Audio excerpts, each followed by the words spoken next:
വർഷം 845 കൊളോസ്റ്റൽ ആർമർ എന്ന 2 ടൈറ്റനുകൾ പെട്ടെന്ന് മതിലുകൾ തകർത്തു. അതുകൊണ്ട് തന്നെ മനുഷ്യർക്കെല്ലാം വാൾമറി ഉപേക്ഷിക്കേണ്ടി വന്നു. മനുഷ്യവംശത്തിന്റെ 20% ഭൂമിയുടെ 1/3 അവർക്ക് നഷ്ടമായി. മനുഷ്യരെല്ലാം വാൾ റോസിലോട്ട് ചുരുങ്ങി. പിന്നീട് വീണ്ടും 5 വർഷങ്ങൾക്ക് ശേഷം കൊളോസ്റ്റൽ ടൈറ്റൻ നഗര കവാടം തകർത്തു. അതുവഴി ഒരുപാട് ടൈറ്റൻസ് അകത്തോട്ട് കയറി. സൈനികരെല്ലാം തന്നെ മരിച്ചു വീഴാൻ തുടങ്ങി. അങ്ങനെ നിൽക്കുന്ന സമയത്താണ് എറിനെ ഒരു ടൈറ്റൻ വിഴുങ്ങുന്നത്. ടൈറ്റന്റെ ഉള്ളിൽ അകപ്പെട്ടു പോയ എറിൻ വിചിത്രമായ മറ്റൊരു ടൈറ്റന്റെ ഉള്ളിൽ നിന്നും പുറത്തു വന്നു. ഈ സമയത്ത് സൗത്ത് പ്രദേശങ്ങളുടെ ചീഫ് എക്സിക്യൂട്ടീവ് ഓഫീസറായ ഡോട്ട് പിക്സസ് ബുദ്ധിപരമായിട്ടുള്ള ഒരു നീക്കം നടപ്പിലാക്കാൻ തീരുമാനിച്ചു. എറിന്റെ ടൈറ്റൻ ശക്തിയാണ് അതിനുവേണ്ടി ഉപയോഗിക്കാൻ തീരുമാനിച്ചത്. ആ ശക്തിയായിരുന്നു ആ പ്ലാനിന്റെ പ്രധാന ഘടകം. ഗേറ്റിന്റെ ദ്വാരത്തിനടുത്ത് കിടക്കുന്ന ആ വലിയ പാറ എറിന്റെ ടൈറ്റൻ ശക്തി പൊക്കിയെടുത്തുകൊണ്ട് ആ ദ്വാരം അടക്കുന്നു. ഈ പദ്ധതി വിജയിച്ചാൽ ചരിത്രത്തിൽ ആദ്യമായിട്ട് ടൈറ്റൻസിൽ നിന്നും മനുഷ്യർ വിജയിക്കും. പക്ഷേ ആ പ്ലാൻ ആരംഭിച്ച ഉടനെ തന്നെ പണി പാളി എന്നുള്ള കാര്യം അവർക്ക് മനസ്സിലായി തുടങ്ങി. ഉള്ളിലുണ്ടായിരുന്ന ഒട്ടുമിക്ക എല്ലാ ടൈറ്റൻസിനെയും അവർ ഡിസ്ട്രാക്ട് ചെയ്യുന്നു. ഫൈറ്റിൽ നിന്നും ഒഴിഞ്ഞു നിന്നിട്ട് കൂടി അവരുടെ സൈനികരിൽ 20% പേരെ അവർക്ക് നഷ്ടപ്പെടുന്നു. നമുക്കവരെ നഷ്ടപ്പെട്ടതല്ല, സൈനികരാരും സ്വയം പോയി മരിക്കാറില്ല. ഞാനാണ് അവർക്ക് ഓർഡർ കൊടുത്തത്, അതുകൊണ്ടാണ് അവർ മരിച്ചത്. മനുഷ്യവംശത്തിന്റെ വിധി നിർണയിക്കുന്നത് ഈ പ്രധാനപ്പെട്ട നിമിഷത്തിലാണ്. അതിജീവിക്കാൻ അത് ആവശ്യമാണെങ്കിൽ എന്നെ കൊലപാതകി എന്ന് വിളിക്കുന്നത് കൊണ്ട് എനിക്ക് കുഴപ്പമില്ല. ഇതേ സമയമാണ് ടൈറ്റനായിട്ട് മാറിയ എറിൻ മിക്കാസയെ ആക്രമിക്കുന്നത്. എന്താ അവിടെ സംഭവിക്കുന്നതെന്ന് മിക്കാസയ്ക്കും അവിടെയുള്ള സ്ക്വാഡിനും മനസ്സിലാവുന്നില്ല. വീണ്ടും എറിൻ മിക്കാസയെ അറ്റാക്ക് ചെയ്യുന്ന സമയത്ത് പെട്ടെന്ന് മിക്കാസ അവന്റെ അടുത്തോട്ട് പോകുന്നു. എറിൻ, നിനക്ക് എന്നെ മനസ്സിലാവുന്നില്ലേ? ഞാൻ മിക്കാസയാണ്, നമ്മൾ ഒരേ കുടുംബമാണ്. ആ പാറ ഉപയോഗിച്ച് നീ ആ ഗേറ്റിന്റെ ദ്വാരം അടക്കണം എന്ന് മിക്കാസ എറിനോട് പറയുന്നു. ഇതേ സമയം തന്നെ മിഷൻ ഫെയിൽ ആയെന്നുള്ള സിഗ്നൽ കൊടുക്കുവാണ് റീക്കോ. ഇതേ സമയം എറിൻ മനുഷ്യനാണെന്ന് പറഞ്ഞ് മിക്കാസ അവനെ പറഞ്ഞ് മനസ്സിലാക്കാൻ വേണ്ടി ശ്രമിക്കുന്നു. ഇതൊന്നും കേൾക്കാതെ മിക്കാസയെ ആക്രമിക്കാൻ വേണ്ടി ശ്രമിക്കുവാണ് എറിൻ. എന്നാ എറിൻ തന്നെ താഴെ വീഴുന്നു. ഇവനിത് എന്ത് പറ്റി? മറ്റ് ടൈറ്റൻസിനെ പോലെ ആയോ ഇവൻ എന്ന് ചിന്തിക്കുകയാണ് അവർ. ഇതേ സമയമാണ് 4 ടൈറ്റൻസ് ഇവരെ ലക്ഷ്യമാക്കിക്കൊണ്ട് അവിടുന്ന് ഇവിടുന്ന് ഒക്കെ വരുന്നത്. ജാൻ, നമ്മൾ പിന്മാറുകയാണ്. ആ ദ്വാരം അടക്കുന്നതിനേക്കാൾ വലിയ പ്രശ്നങ്ങൾ അവൻ ഇപ്പോഴുണ്ട് എന്നൊരു ഓഫീസർ ജാനിനോട് പറയുന്നു. അവനെ നമുക്ക് ഉപേക്ഷിച്ച് പോവേണ്ടി വരും എന്ന് റീക്കോ പറയുന്നു. ഇത് കേട്ട് മിക്കാസയ്ക്ക് ദേഷ്യം വരുന്നു. ഇതേ സമയം തന്നെ പ്ലാൻ ഫെയിൽ ആയെന്നുള്ള കാര്യം പിക്സസിനും കൂട്ടർക്കും മനസ്സിലാവുന്നു.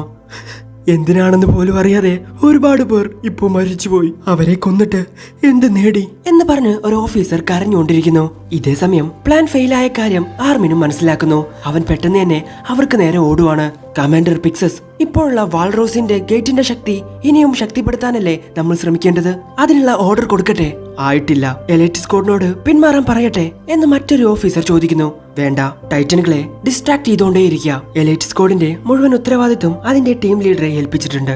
അവർ വെറും ഒരു സൈനികരല്ല, മനുഷ്യവംശത്തിന്റെ ഭാവി അവരുടെ തോളിലാണെന്ന് അവർക്ക് നല്ല ബോധ്യമുണ്ട്. ഇത്രയും പെട്ടെന്ന് തന്നെ തോൽവി സമ്മതിച്ചുവെന്ന് ഒരിക്കലും വിചാരിക്കേണ്ട ആവശ്യമില്ല. ഇത്രയും സൈനികർ ഇവിടെ മരിച്ചു വീണതിന് ഒരർത്ഥം ഉണ്ടാവണമെങ്കിൽ അവസാന ശ്വാസം വരെ പോരാടിയേ പറ്റൂ. ഇതേ സമയം തന്നെ ജാനിനോട് പിന്മാറാനുള്ള ഓർഡർ തരാൻ പറയുവാണ് ഒരു ഓഫീസർ. ജൻ, ഇതൊന്നും നിന്റെ തെറ്റല്ല. ഈ പ്ലാനിന് ആദ്യം തന്നെ ഒരുപാടധികം പ്രശ്നങ്ങൾ ഉണ്ടായിരുന്നു. അതിവിടെ എല്ലാവർക്കും അറിയാം. ഒന്ന് ശ്രമിച്ചു നോക്കണമായിരുന്നു. നമ്മളത് ചെയ്തു. ഞങ്ങൾ എന്തായാലും മതിലിന് മുകളിലോട്ട് പോവാ എന്ന് പറഞ്ഞ് അവർ അവിടെ നിന്ന് പോകുന്നു. മിക്കാസ അവരെ തടയാൻ വേണ്ടി ശ്രമിക്കുന്ന സമയത്ത് ജാൻ മിക്കാസയെ തടയുന്നു. പുറകിലുള്ള ടൈറ്റന്റെ കാര്യം റീക്കോയുടെ സ്ക്വാഡ് നോക്കുക. മിത്താബിയും ഞാനും മറ്റു 2 നോക്കിക്കോളാം. സോ അവരോട് വീണ്ടും ഫൈറ്റ് ചെയ്യാൻ പറയുവാണ് ജാൻ. റീക്കോ അതിന് സമ്മതിക്കുന്നില്ല. ഇത് കേട്ട് ജാൻ, എന്നെയാണ് ലീഡറായിട്ട് നിയമിച്ചിട്ടുള്ളത്, മിണ്ടാതെ പറയുന്നത് ചെയ്യും. എറിനെ ഇങ്ങനെ ഒരു സ്ഥലത്ത് ഉപേക്ഷിച്ചിട്ട് പോവാൻ പാടില്ല. പ്ലാനിൽ ചെറിയൊരു മാറ്റം.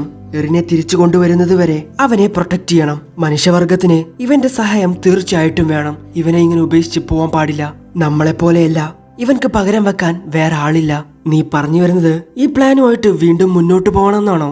മനുഷ്യായുധം എന്ന് പറഞ്ഞ ആ തോൽവിക്ക് വേണ്ടി ഇനിയും എത്ര പേരുടെ ജീവൻ കളയണം എന്ന് റീക്കോ അവനോട് ചോദിക്കുന്നു. എന്തൊക്കെ സംഭവിച്ചാലും നമ്മൾ ഇതുകൊണ്ട് തന്നെ മുന്നോട്ട് പോകും എന്ന് ജാൻ പറയുന്നു. അവർക്ക് വേറെ വഴിയില്ല, ലീഡറാണ് പറയുന്നത്. ഇതേ സമയം മറ്റിടത്ത് ജിൻ, കോണി, മാർക്കോ അവരെന്തൊക്കെയോ സംസാരിച്ചുകൊണ്ട് നിൽക്കുന്നു. എറിനെ കൊണ്ട് അത് പറ്റുമെന്ന് ജിൻ പറയുന്നു. ഈ ടൈറ്റൻസിനെയൊക്കെ എന്തിനാ ഈ മൂലൊക്കെ നിർത്തിയിരിക്കുന്നതെന്ന് എനിക്ക് മനസ്സിലായില്ല എന്ന് പറയുവാണ് കോണി. ഇത്രയും ടൈറ്റൻസിന്റെ കൂടെ ഫൈറ്റ് ചെയ്യുന്നത് ഒരിക്കലും പോസിബിൾ ആയിട്ടുള്ള കാര്യമല്ല. സൈനികരുടെ മരണനിരക്ക് കുറക്കാൻ വേണ്ടിയായിരിക്കും എന്ന് പറയുവാണ് ജിൻ. അപ്പോ ഇത്രയും പേർ മരിച്ചതൊക്കെ വെറുതെയാണോ എന്ന് ചോദിക്കുകയാണ് കോണി. നമ്മളിങ്ങനെ വെറുതെ നിന്നിട്ട് കാര്യമില്ല, എന്തെങ്കിലും ചെയ്തേ പറ്റുള്ളൂ എന്നവർ തീരുമാനിക്കുന്നു.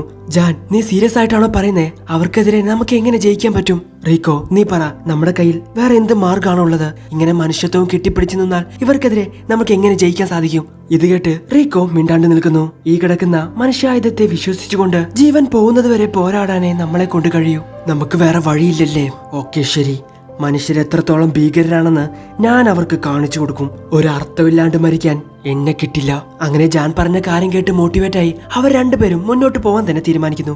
ഒരുപാടധികം നന്ദിയുണ്ട് ജാൻ എന്ന് മിക്കാസ അവനോട് പറയുന്നു. നീ എന്താ ചെയ്യാൻ പോകുന്നതെന്ന് അറിയാതെ ഒരു നിമിഷം ഞാൻ പകച്ചുപോയി. പ്ലാനിൽ നിന്നും നിനക്ക് മാറി നിൽക്കാം. സ്വതന്ത്രമായിട്ട് നിനക്ക് എന്ത് വേണമെങ്കിലും ചെയ്യാം. ഒറ്റയ്ക്കായിരിക്കുമ്പോ നിന്നെ കൊണ്ട് നല്ല രീതിക്ക് മുന്നോട്ട് പോകാൻ പറ്റുമെന്ന് എനിക്ക് ഉറപ്പുണ്ട്. ഇതെല്ലാം തന്നെ നിന്റെ കാമുകന് വേണ്ടിയല്ലേ എന്ന് ചോദിച്ച് ജാൻ അവിടെ നിന്നും പോകുന്നു. അവൻ എന്റെ ഒരു കുടുംബമാണ് എന്ന് നാണത്തോടെ പറയുവാണ് മിക്കാസ. ഇതേ സമയമാണ് മിക്കാസ എറിനെ നോക്കുന്നത്. അവന്റെ നഷ്ടപ്പെട്ട ഭാഗങ്ങളൊന്നും റീജനറേറ്റ് ആവുന്നില്ല. എന്തുപറ്റി? മുൻപത്തെ ആ ഫൈറ്റ് ആണോ ഇതിന് കാരണം? എറിനെ കൊണ്ട് ഇനി പഴയതുപോലെ ആവാൻ പറ്റില്ലേ എന്നൊക്കെ ചിന്തിക്കുവാണ് മിക്കാസ. ഇല്ല, ഇങ്ങനെയൊന്നും ചിന്തിക്കാൻ പാടില്ല. എന്നെ കൊണ്ട് പറ്റുന്നത് ഞാൻ ചെയ്തേ പറ്റൂ. ഇതേ സമയമാണ് ആർവിൻ അങ്ങോട്ട് ഓടി വന്നുകൊണ്ടിരിക്കുന്നത്. ഇതേ സമയമാണ് ആ ടൈറ്റിന്റെ ഉള്ളിൽ കിടക്കുന്ന എറിനെ നമ്മൾ കാണുന്നത്. അപ്പോൾ നമുക്ക് ഒരു കാര്യം വെളിപ്പെടുത്തുന്നു. 3D മാനുവൽ ഗിയർ ഭാഗം 3. ബോഡി വെയിറ്റ് മുഴുവനായിട്ടും ഇടുപ്പിലാണ് ഫോക്കസ് ചെയ്തിട്ടുള്ളത്. അന്തരീക്ഷത്തിലൂടെ സിമ്പിളായിട്ട് സഞ്ചരിക്കാൻ കഴിയുമെങ്കിലും ഇത് ഉപയോഗിക്കാനായി ശരീരത്തിലെ പ്രധാനപ്പെട്ട പല പേശികളുടെയും ഉപയോഗം ആവശ്യമാണ്. മാനുവൽ ഗിയർ ട്രെയിനിങ് സമയത്ത് അപ്രതീക്ഷിതമായി അവരുടെ റോപ്പ് മുറിച്ചു കളയാറുണ്ട്. പെട്ടെന്നുള്ള അവരുടെ റിയാക്ഷൻ മനസ്സിലാക്കാൻ വേണ്ടിയാണ് ഇങ്ങനെ ചെയ്യുന്നത്. അപകടമേറിയ ഈ ട്രെയിനിങ്ങിൽ ഒരുപാട് പേർക്ക് അവരുടെ ജീവൻ നഷ്ടപ്പെട്ടിട്ടുണ്ട്. ഇതേ സമയം തന്നെ എറിന് ബോധം വരുവാണ്. അവൻ ഇരിക്കുന്ന പോലെ അവന് തോന്നുന്നു. പക്ഷെ കണ്ണു തുറക്കുന്ന അവൻ കാണുന്നത് അവൻ വീട്ടിലിരിക്കുന്നതാണ്. ഇതേ സമയമാണ് ആർവിൻ അങ്ങോട്ട് വരുന്നത്. എറിൻ, നീ എന്താ ഇവിടെ ചെയ്യുന്നത്? ഇതേ സമയം തന്നെ ജിന്നും ടീമും പുതുതായി വന്ന ടൈറ്റൻസ് എല്ലാം തന്നെ മതിലിന്റെ അടുത്തോട്ട് കൊണ്ടുവരാൻ വേണ്ടി ശ്രമിക്കുവാണ്. നിങ്ങൾ ഫൈറ്റ് ചെയ്യേണ്ട ആവശ്യമില്ല. ടൈറ്റൻസിനെ എങ്ങനെയെങ്കിലും മതിലിന്റെ അടുത്ത് എത്തിച്ചാൽ മാത്രം മതി. ഇനി ജീവൻ പോകുമോ എന്നുള്ള സ്ഥിതിയാണെങ്കിൽ നിങ്ങൾക്ക് എന്ത് വേണമെങ്കിലും ചെയ്യാം. മാക്സിമം മരിക്കാണ്ടിരിക്കാൻ ശ്രമിക്കുക എന്നൊരു ഓഫീസർ അവരോട് പറയുന്നു. പെട്ടെന്നാണ് അവിടെ അടുത്തൊരു ശബ്ദം കേൾക്കുന്നത്. നോക്കുന്ന സമയത്ത് മിക്കാസയും ടീമും എറിനെ സംരക്ഷിക്കാൻ വേണ്ടി ടൈറ്റൻസിനെ ഇല്ലാതാക്കിയതായിരുന്നു. അങ്ങനെ 2 ടൈറ്റനെ ഇല്ലാണ്ടാക്കിയതിനു ശേഷമാണ് അവർ ആ കാഴ്ച കാണുന്നത്. അവർ നിൽക്കുന്ന ബിൽഡിങ്ങിന്റെ മണ്ടയിലോട്ട് അതാ ഒരു ടൈറ്റൻ കയറുന്നു. നോക്കുന്ന സമയത്ത് എറിന്റെ അടുത്തോട്ടായിരുന്നു ആ ടൈറ്റൻസ് പോയിക്കൊണ്ടിരിക്കുന്നത്. എന്നാൽ ഗേറ്റിന്റെ ഭാഗത്തു നിന്നും ഇതേ സമയം വേറെയും 2-3 ടൈറ്റൻസ് വരുവാണ്. മിക്കാസ, പുറകിലത്തെ നോക്കിയാൽ മതി, അവരെ എറിന്റെ അടുത്തോട്ട് അടുപ്പിക്കരുത് എന്ന് പറയുവാണ് ജാൻ. എറിന്റെ തൊട്ടടുത്തെത്തിയ ഒരു ടൈറ്റനെ മിക്കാസ അങ്ങ് കൊല്ലുന്നു. എന്തിനായിരിക്കും എറിനെ ലക്ഷ്യം വെച്ചുകൊണ്ട് ഈ ടൈറ്റൻസ് ഒക്കെ വരുന്നത് എന്ന് ചിന്തിച്ചു നിൽക്കുവാണ് മിക്കാസ. പെട്ടെന്നതാ മിക്കാസ എന്നൊരു ശബ്ദം കേൾക്കുന്നു. നോക്കുന്ന സമയത്ത് എറിന്റെ മുകളിൽ കയറി നിൽക്കുവാണ് ആർമിൻ. ഇത് കണ്ട് മിക്കാസ ഒരു നിമിഷം ഞെട്ടുന്നു. ആർമിൻ, നീ അവിടെ നിന്നും മാറി നിൽക്ക്, അവനിപ്പോ അവന്റെ കൺട്രോളിലല്ല എന്ന് വിളിച്ചു പറയുവാണ് മിക്കാസ. അപ്പൊ നമ്മുടെ പ്ലാൻ എന്ന് ചോദിക്കുകയാണ് ആർമിൻ.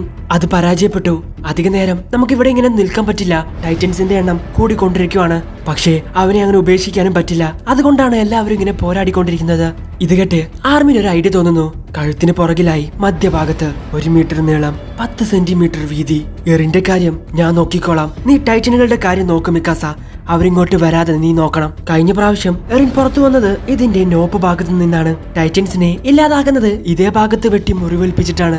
സോ ടൈറ്റൻസിന്റെ രഹസ്യമായി ഇതിനെന്തെങ്കിലും ബന്ധം കാണും എന്ന് പറഞ്ഞ ആർവിൻ എറിന്റെ ശരീരത്തിൽ തട്ടാത്ത രീതിയിൽ അവനെ അങ്ങ് കുത്തുന്നു. എറിന്റെ കൈ ചെറുതായിട്ടൊന്ന് മുറിയുന്നു. അതിന്റെ വേദനയിൽ ആ ടൈറ്റൻ കടന്ന് അലറുവാണ്. ആർവിൻ, നിർത്ത്, മതി എന്ന് വിളിച്ചു പറയുവാണ് മിക്കാസ. മിക്കാസ, നീ പോയി മറ്റുള്ളത് നോക്ക്, ഇവന്റെ കാര്യം ഞാൻ നോക്കിക്കോളാം. നീ പോയി കഴിഞ്ഞാൽ ഒരുപാട് ജീവൻ രക്ഷിക്കാൻ പറ്റും എന്ന് ആർവിൻ പറയുന്നു. എറിൻ, ഞാൻ പറയുന്നത് നിനക്ക് കേൾക്കുന്നുണ്ടോ? എഴുന്നേക്ക്.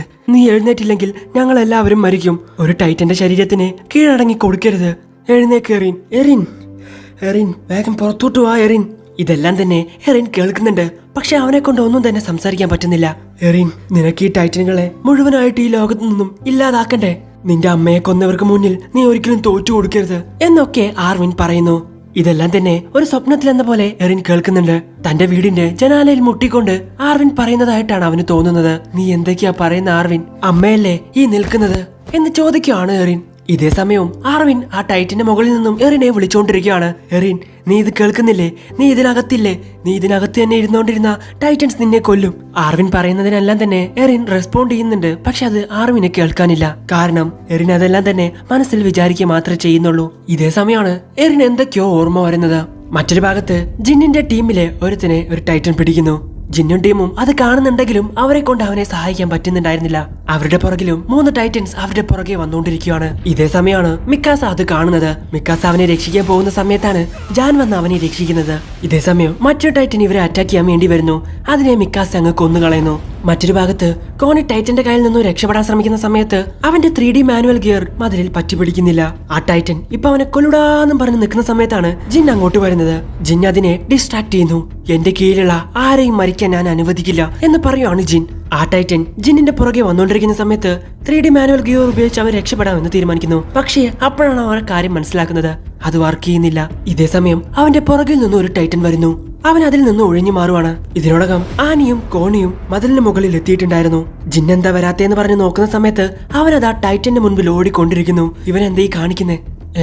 അവന്റെ മാനുവൽ ഗിയർ വർക്ക് ചെയ്യുന്നില്ലെന്ന് മാത്രം നീ എന്നോട് പറയരുത് എന്ന് ആനിയോട് പറയുവാണ് കോണി. അങ്ങനെ ഓടി ഓടി അവിടെ ഉണ്ടായിരുന്ന ഒരു വീടിനകത്ത് ഒളിച്ചിരിക്കുവാണ് ജിൻ.